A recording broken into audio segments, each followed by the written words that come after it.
नरेंद्र मोदी कल शाम video conference के जरिए मुल्क के वज़राए आला से राबता करेंगे ताकि मशरिक़ी वस्ता के मौजूदा तनाज़े के पेश नज़र रियासती सतह पर तैयारियों और अदमल की हिकमत अमली का जायजा लिया जा सके। इस मुलाकात में टीम इंडिया के नुक्ते नज़र के तहत हम आहंगी और ताउन को खास तौर पर उजागर किया जाएगा। गुज़श्ता शाम नई दिल्ली में भी एक आल पार्टी इजलास भी मुनक्कद हुआ था, जिसमें हुकूमत ने मशरिक़ वस्ता की मौजूदा सूरत हाल और उसके भारत पर असरात से निमटने के लिए किए जाने वाले इकदाम से मुतल्लिक ब्रीफिंग दी।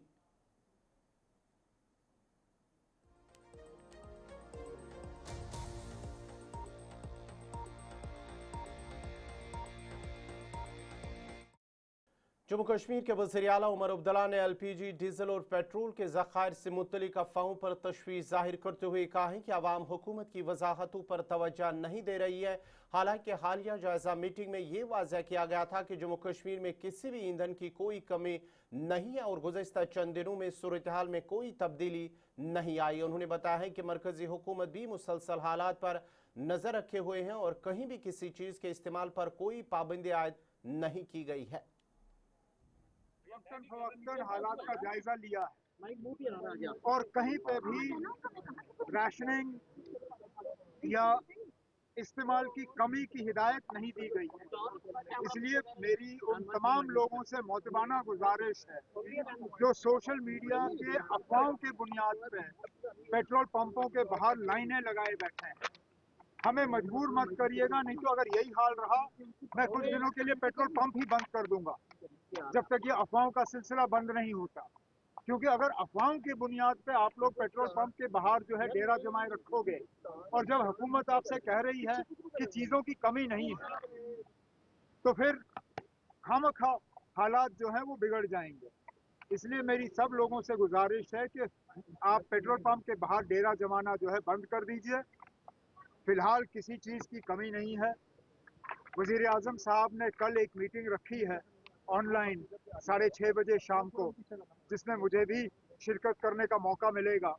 उसमें खासकर ईरान और आसपास के इलाकों के हालात के बारे में हमें एक खबर मिलेगी और उसके साथ साथ हुकूमत के तरफ से ये भी पता चल जाएगा कि और क्या इक़दाम उठाए जा रहे हैं ताकि जो एसेंशियल सप्लाईज हैं, अगर ये जंग थोड़ी देर और चला तो उनको किस तरह अश्योर किया जाएगा। लेकिन फिलहाल मैं लोगों को यकीन दिलाना चाहता हूं कि मुल्क भर में तेल की चीज़ों की कोई कमी नहीं है और किसी तरह के मतलब किसी तरह का। डिप्टी कमिश्नर कुलगाम शहजाद आलम ने कहा है कि जिला में गैस, पेट्रोल और डीजल वाफिर मिकदार में दस्तियाब है और आवाम को किसी भी किस्म की घबराहट की ज़रूरत नहीं है। उन्होंने लोगों से अपील की है कि वो बिला वजह परेशान न हो और अफवाहों पर कान न धरे। डिप्टी कमिश्नर कुलगाम ने मजीद बताया है कि तहसीलदार जिला के तमाम पेट्रोल पंपों की मुसलसल निगरानी कर रहे हैं ताकि सप्लाई का निज़ाम मामूल के मुताबिक जारी रहे और आवाम को किसी किस्म की दुश्वारी का सामना न करना पड़े। हमारे पास जो अगर दिसंबर में है, जनवरी में जो स्टॉक पोजीशन होता है, जो एवरेज कंजम्पशन जो दिसंबर जनवरी में होता है वो सेम अभी है। कोई जो है डिफरेंस नहीं है, ना कोई मसला है ना कोई मुद्दा है। तो गैस भी अवेलेबल है। अगर कोई एक आध जगह कोई इंसिडेंट मतलब कोई अगर ऐसे कंप्लेंट करता है वो नॉर्मल डे में भी कर सकता है। It has nothing to do with कि आज का कोई लेना देना है इस बात से। वो अगर आप नॉर्मल डे में भी बात करोगे तो 2-4 लोग जो है गैस और इससे रिलेटेड कंप्लेंट अगर वैसा भी है जो रूटीन मैटर्स के होते हैं तो उसका जो है वो हमारी इमरजेंसी ऑपरेशन जो सेंटर का जो कॉल है उस पर कॉल करें एंड देन फिर जो है उस पर हम एक्शन लेंगे। हर उस पर तो AD food and civil supplies हमारे tehsildar they are constantly on the ground ताकि इस चीज का कोई यूज करके अननेसेसरी कोई ट्रबल क्रिएट ना करे। बहुत जरूरी मैसेज यही रहेगी कि आप जो है जो आपका जरूरत का जितना आपको जरूरत है उतना आप कंज्यूम करें। जब आपको जरूरत होगी उस टाइम आपको वो चीज अवेलेबल होगी। ये हमारी नौकरी है, ये हम इंश्योर करेंगे।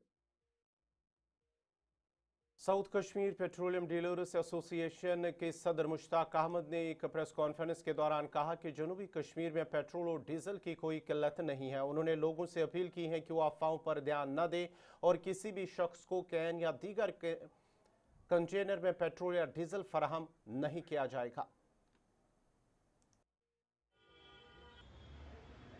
जी आपका बहुत बहुत शुक्रिया, आप बड़े शॉर्ट नोट्स में यहाँ पे आए।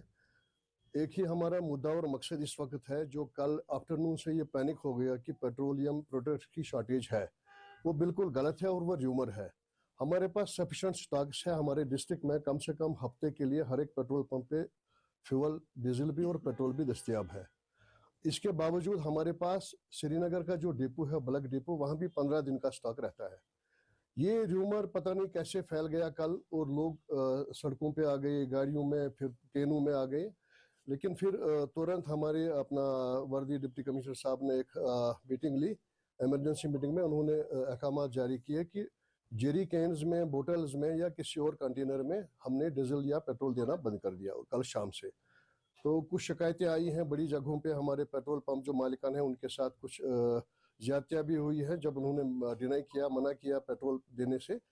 तो इस बारे में हमने फिर आज सुबह डीसी साहब से मीटिंग की और उनको हमने रिक्वेस्ट की कि जो आपका ऑर्डर है वो अनन मनन वो हम इम्प्लीमेंट करेंगे, अनबन जैसे भी ऑर्डर है वो सब हमने पेट्रोल पंप्स को मैसेज कर लिया कि कोई भी पेट्रोल पंप का मालिक जो है वो बोतल में या किसी भी कैन में पेट्रोल या डीजल सेल नहीं करेगा। देखिए कल सुबह से अब हमने शुरू किया, कल सुबह दोपहर तक, दोपहर के बाद आफ्टरनून कोई मैसेज पता नहीं किसने सर्कुलेट किया, कोई वीडियो कहीं का, मुझे लगता कि वो वीडियो पर्टेन ही नहीं करता हमारे एरिया से, वो पता नहीं किस एरिया का या किस कंट्री का था।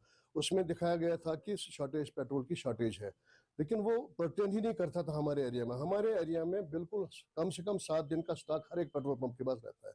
हाँ कुछ होगा, कुछ 1-2 पेट्रोल पंप्स है जिनका स्टॉक मिनिमम स्टॉक रहता है, कम स्टॉक रहता है, वहाँ पे ड्राई आउट्स भी हो गई। लेकिन ओवरऑल जो हमारी सिचुएशन हमारे डिस्ट्रिक्ट में है वो बिल्कुल बाकायदा तौर पे सब जगह पे, आप देखिए, खुद भी आप देखिए, इस वक्त मेरे पेट्रोल पंप पे 3 गाड़ियां भरी पड़ी हैं जिनमें डीजल और पेट्रोल है। जम्मू कश्मीर कानून साज असम्बली के बजट इजलास के दूसरे मरहले का आगाज कल होने जा रहा है, जो कि 4 अप्रैल को अपने इख्तिताम तक जारी रहेगा। इस दौरान हुकूमत और अपोजिशन के दरमियान सख्त सियासी मुकाबले की तवक्का है। अपोजिशन जमातें गवर्नेंस, तरक्की, बेरोजगारी, अवामी फलाह बहबूद जैसे अहम मसाइल पर हुकूमत को घेरने की तैयारी में है, जबकि हुकूमत ने तनकीद का जवाब देने और कानून साजी के अमल को मुअस्सर अंदाज में आगे बढ़ाने के लिए हिकमत अमली तैयार कर ली है। इजलास के दौरान फाइनेंस बिल 2026, जमीन रेवेन्यू कवानीन में तरामीम और शहरी तरक्की व अवामी खदमात से मुतल्लिक मुमकिन बिल पेश किए जा सकते हैं, जबकि रोजगार, नौजवानों की बहबूद, देही तरक्की, इंफ्रास्ट्रक्चर, अमन अमान, दाखिली सलामती, सेहत और तालीम के शोबों पर अहम करारदादें भी जेर बहस आएंगी। जराये के मुताबिक हुकूमत अपनी कारकर्दगी और तरक्याती इकदाम को उजागर करने पर तवज्जो देगी और अपोजिशन के इल्जामात का एदाद शुमार की बुनियाद पर जवाब देगी, जिसके पेश नज़र आइंदा दिनों में इजलास के दौरान गर्मा गर्म बहस, वाकआउट और सख्त सियासी बयानात देखने को मिल सकते हैं।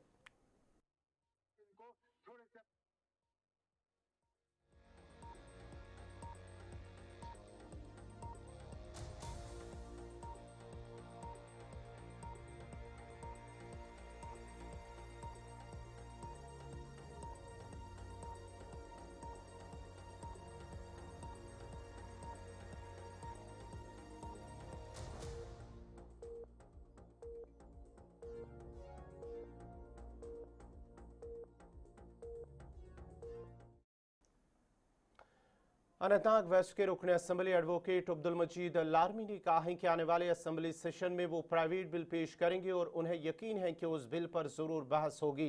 उन्होंने बताया है कि इस बिल में सरकारी डॉक्टरों से मुतल्लिक अहम नुकात शामिल किए गए हैं।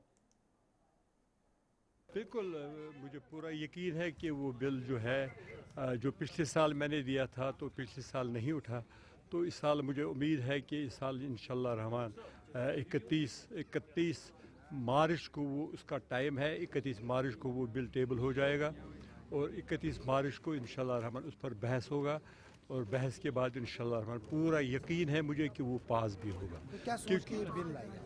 ये सोच के कि यहाँ पे जो हेल्थ सेक्टर है बहुत ही कमज़ोर है, लोगों को मतलब यहाँ पे जितनी भी सुविधाएं हैं, जितनी भी फैसिलिटीज़ है हेल्थ सेक्टर के बारे में, लोग तो हॉस्पिटल डालते हैं, हॉस्पिटल तो की मांग तो करते हैं, मशीनरी की बात तो करते हैं, मगर यहाँ पे जो मशीनरी के साथ साथ वहाँ पे डॉक्टर्स होने थे वो नहीं होते हैं, तो उसलिए उसको मतलब कम करने के लिए, उस चीज़ को ये मतलब सबके सामने लाने के लिए ये ज़रूरी है ये बिल। क्योंकि अगर ये बिल पास हो जाएगा, मैंने कुछ मद ऐसे रखे हैं, जो मद है उसमें ऐसे है कि फॉर एग्जांपल अगर कोई प्राइवेट प्रैक्टिस बंद करेगा, उसको उसके साथ उसको एक पैसा मतलब जो मतलब ऋणों में 101% वो सिर्फ लोगों को लूटने की बात करते हैं। वहाँ पे आप जाओ कोई टेस्ट करने के लिए, तो वहाँ पे 50,000 से कम कोई नहीं करता। तो अभी किसी हॉस्पिटल में जाओ, अगर वहाँ पे मशीनरी है, मगर मशीनरी के साथ साथ वहाँ पे एक चलाने वाला है, वो चलाने वाला नहीं है। जब तक वो चलाने वाला अवेलेबल नहीं होगा, तब तक वो मशीनरी बेकार है। मशीनरी देने से वहाँ पे सडरू गाँव है, वहाँ पे मैंने कम से कम 1 करोड़ रुपया का वहाँ पे इंफ्रास्ट्रक्चर जितना भी था वो दे दिया, मगर चलाने के लिए वहाँ पे कोई है नहीं। तो इन चीज़ों को हमें ठीक करने के लिए बहुत आपका दोबारा खैर मकदम है। मुल्क के दीगर हिस्सों की तरह जम्मू में भी रामनवमी का त्यौहार बड़े जोश खरूश से मनाया गया। रामनवमी के मौके पर जम्मू में देवी माता के अकीदतमंदों की बड़ी तादाद मूर्ति विसर्जन के लिए दरियाई तवी में पहुंच गए।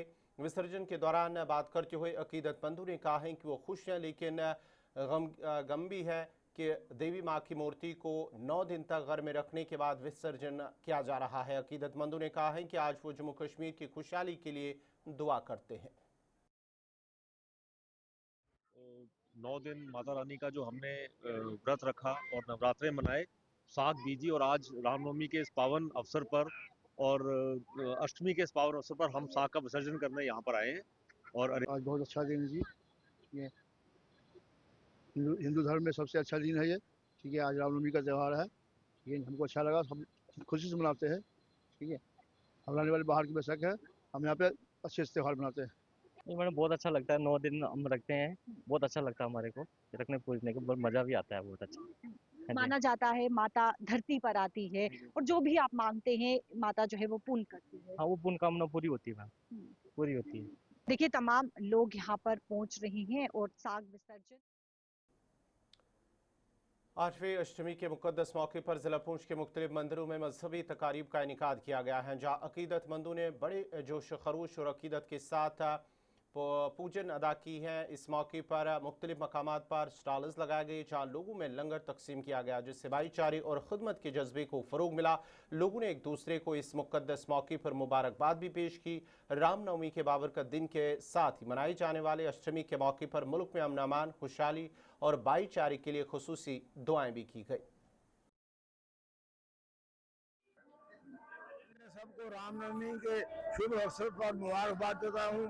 पूरे पुंछ के लोगों को, पूरे हिंदुस्तान के लोगों को, यहाँ पर कोई फिरका प्रस्त नहीं है, हिंदू मुसलमान सिख ईसाई सब इकट्ठे बैठ के खाते हैं। और जय माता दी। आज माता की कंच पूजन है, आज सबको बधाई है कंचका पूजने की। आज अष्टमी है, लोग अष्टमी की कंचके पूज रहे हैं। मेरा नाम विनोद सूदन। आज रामनवमी है, हमारा 8वां नवरात्र है। इस उपलक्ष्य में कुछ बंदे आज कंचके देते हैं, जिससे आज अपना मुंह खोलते हैं, मुंह अपना तोड़ते हैं, राशन अपना अन्नदाना मुंह में लेते हैं। 8 दिन के बाद, कुछ 8 दिन के बाद लेते हैं, कुछ 9 दिन के बाद लेते हैं। आज का दिन सुरनकोट के डंडक माता मंदिर में आज दुर्गा अष्टमी और रामनवमी इंतहाई मजहबी अकीदत व एहतराम के साथ मनाई गई, जहाँ मुख्तलिफ इलाकों से सैकड़ों अकीदतमंदों ने शिरकत की और लंगर का एहतमाम मन्नत काका और महाराज की निगरानी में किया है। इस मौके पर जिला पुंछ की इंतजामी और पुलिस की जानिब से सख्त सिक्योरिटी इंतजाम किए गए, जिस पर मंदिर कमेटी ने शुक्रिया अदा किया। तकरीब में deputy commissioner Poonch Ashok Sharma, SSP, DSP, SHO और दीगर अफसरान के साथ मकामी व सियासी समाजी शख्सियात ने भी शिरकत की। आकाश जी, सबसे पहले तो हम आपका शुक्रिया अदा करते हैं कि आप यहाँ जो आज कार्यक्रम यहाँ हो रहा है उसकी कवरेज करने के लिए आए हैं। उसी के साथ साथ आपको मैं बताना चाहूँ कि आज एक अच्छा संयोग बना है कि आज दुर्गाष्टमी भी है और उसके साथ साथ रामनवमी का त्यौहार भी जो है वो आज मनाया जा रहा है। और आज भगवान राम जी का जन्म हुआ था और उसके साथ साथ दुर्गाष्टमी भी जो है वो हर साल की तरह इस साल भी धुंधक मंदिर में मनाई जा रही है। ये सत्य सनातन धर्म की जय, जैसे कि आप सब जानते हैं कि आज जो है नवरात्रे पूर्ण होने के बाद पूरे 9 दिन उपवास हमारे सनातन में लोग रखते हैं और आज जो है दुर्गा अष्टमी का त्यौहार है और इसी के साथ साथ जो है हमारे रामनवमी का भी त्यौहार मनाया गया है। आज हम सब जो है यहाँ पे तुंदक श्री काली माता के स्थान में, जो कि हम सब लोगों की जो है कुल देवी है, यहाँ पे आप तकरीबन देखेंगे चारों तरफ अगर आप नजर घुमाते हैं तो यहाँ सारी मुस्लिम आबादी है और बावजूद इसके भी बड़े प्यार के साथ अपने सभी जो भाईचारा। रामनवमी के मुकद्दस मौके पर सनातन धर्म सभा पुंछ की जानिब से गीता भवन मंदिर में एक खुसूसी प्रोग्राम का इनेकाद किया गया। इस मौके पर उन सनातनी तलबा को एजाज से नवाजा गया जिन्होंने तालीमी मैदान, स्पोर्ट्स सरगर्मियों और दीगर मुख्तलिफ मुकाबलों में नुमाया कारकर्दगी का मुजाहरा करते हुए आला मकाम हासिल किया। इस मौके पर सनातन धर्म सभा के सदर ने खिताब करते हुए नौजवानों की हौसला अफजाई की और कहा कि जिस रास्ते पर ये बच्चे चल रहे हैं बाकी नौजवानों को भी उसी राह को अपनाना चाहिए। सत्य सनातन धर्म की जय। आज श्री गीता भवन में रामनवमी के उपलक्ष्य पर जो पहले नवरात्रे से श्री रामचरितमानस के अखंड पाठों की जो श्रृंखला चल रही थी, आज अंतिम पाठ का जो है वो भोग डाला गया और उसी के साथ साथ हमारे पुंछ जिला के अंदर जो हमारे प्रतिभाशाली बच्चे और बच्चियां हैं उन्हें सम्मानित किया गया। KP road trade association Anantnag ने अहम ऐलान करते हुए कहा है कि हालिया तजदगी से मुतासरा दुकानदार को दोबारा अपने पांव पर खड़ा किया जाएगा। एसोसिएशन के सरकर्दा रुकन मोहम्मद सईद ने अपने बयान में कहा है कि अनंतनाग की तारीख में पहला मौका है जब ट्रेड एसोसिएशन इस तरह बराह रास्त माली माउनत फराहम कर रही है। ये कहना चाहता हूँ कि मेहरबानी करके अगर इसका तो बहुत नुकसान है, लगभग 40 से 50 लाख रुपए तक इसका नुकसान है, तो मेरी ये डीसी साहब से भी अपील रहेगी कि जितना भी हो सके इसको मुआवजा मिलना चाहिए और ख़ास करके जो हमारे जम्मू कश्मीर बैंक के साथ इसका रिलेटेड अकाउंट है तो वहाँ से भी इसको तफावत थोड़ा सा मिलना चाहिए। तो ट्रेड हालिया मीडिया रिपोर्ट्स में पंचायत बरहोन दरा में एमजी नरेगा स्कीम के तहत मुबैना माली बेज़ाब्तगियों को उजागर किए जाने के बाद मुतल्लिका दफ्तर ने वजाहत जारी की है। पीडीओ थाना मंडी के मुताबिक पंचायत के निज़ाम को बेहतर और शफाफ बनाने के लिए वक्तन फौक्तन मुतअद्दिद अहम इक़दाम किए गए हैं। मैं आपको बता दूं कि मेरे पास ये डॉक्यूमेंट है, ये उस पंचायत का रेजोल्यूशन है जो मुझे उन लोगों ने खुद दिया है कि हमने सोशल ऑडिट किया है। इसमें भी उनको काफ़ी टाइम लग गया, लगभग 1 महीने का टाइम लग गया ये रिपोर्ट देते देते, जिसमें उन्होंने ये लिखा है committee member for verification of above job card list. उन्होंने सभी जॉब कार्ड्स को वेरीफाई किया है और फिर उसके बाद ये डिपार्टमेंट को रेकमेंड किया है कि हम ये जो जॉब कार्ड्स हैं ये डिलीट होने चाहिए। उसमें हमने ये वेरीफाई किया कि ये जॉब कार्ड्स पिछले 10-15 सालों में बने हैं और उनमें से कुछ आधार ऑथेंटिकेशन की वजह से इनवैलिड हैं, कुछ जो हैं। सिंहपुरा पट्टन में गुज़श्ता रात देर गए वली मोहम्मद कुरैशी के गौखाने में अचानक आग लगी है जिससे इलाके में खौफ हिरास फैल गया है। इब्तिदाई इत्तलात के मुताबिक आग लगने के वक्त 4 गायें अंदर फंस गई और जलकर उनकी मौत हो गई है, जबकि मालिक को तकरीबन 3 लाख रुपए का माली नुकसान उठाना पड़ा। 2 बजे रात द्रास नबर मे वुच गानस नार लोगमुत पत कर कोशिश छत करनस मगर गो न सान दस कम 3 गुपन दद गाव द हुकर दस वलविन हुकर बे दस वो कुर्बान उस 3 जानवर दत क्या बसान शॉर्ट सर्किट छा या बदल चीज छा अंदाज हको न लगाइत कि अल्लाह ताला जाना बेहतर इस क्या करो कोई शक हुटमट तकरीबन पावर शॉर्ट है कि अंदाज इसका बाकी हको न इसकी 3 गुपन से आसमान बज गाव कुता तकरीबन। नाज़रीन, इसी के साथ ही खबरनामा इख्तिताम पज़ीर हुआ चाहता है। अपने मेज़बान गौहर कुची को इजाज़त दीजिए। अल्लाह हाफ़िज़।